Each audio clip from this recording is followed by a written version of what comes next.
Joining me now to discuss this, CNN Global Affairs analyst Kim Dozier. Welcome back. You were always helpful in explaining this. So I think for the longest time, there were doubts about whether Putin was serious. How have you come to look at it? Was he playing Trump? Is he just doing his regular stalling for time? Is the Kremlin mocking the White House at this point? Well, the Kremlin official who said that Trump was just getting emotional with his tweet over the weekend, that's definitely mocking him.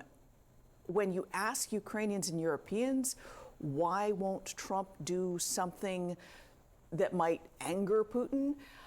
The only conclusion they can come to is that he must be afraid, that he's afraid of Putin's nuclear weapon capability, the same way Biden was afraid and risk averse of taking any action.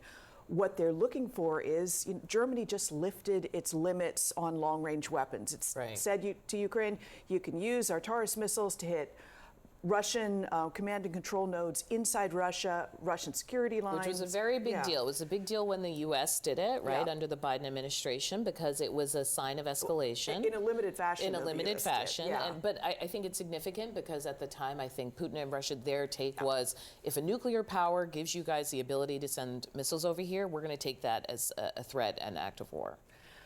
But what Trump hasn't done is go ahead with more sanctions. Go ahead with something that's a little bit more than symbolic, more than the 6-some-odd tweets that he's done angrily at Putin. You can't tweet your way through peace talks. Stopping Putin. No. Okay. And Senator Grassley of Iowa, he posted this yesterday on X saying, "I've had enough of Putin killing innocent people. President Trump, take action.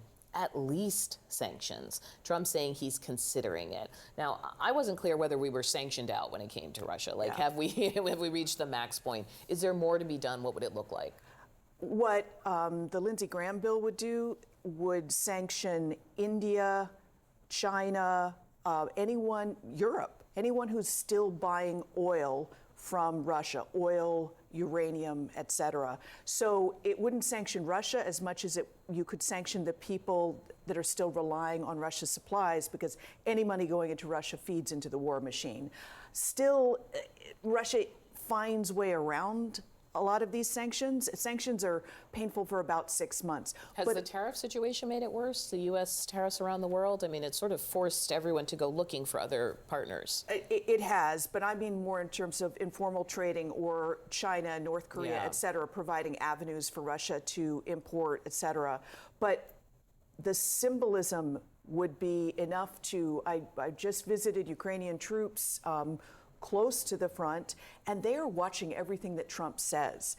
And on Ukrainian message boards where they post news of the latest things that Trump has said, like the tweet over the weekend, there were a bunch of emojis of people, with their flames, angry faces, heads exploding, because they're like, why doesn't he get that no matter what Putin promises him, every night we're getting sirens, missiles. Something like 1,000 missiles and drones were fired over the weekend. One of the most vicious assaults since the start of the 2022 full invasion. And at the front, there are Russian troops gathering that look like they're preparing for a summer offensive, trying to break through in places like a summer offensive, while the weather permits. And on the front line, they're doing this drone back and forth. Each one makes better and better drones, and then the other has to try to outwit them.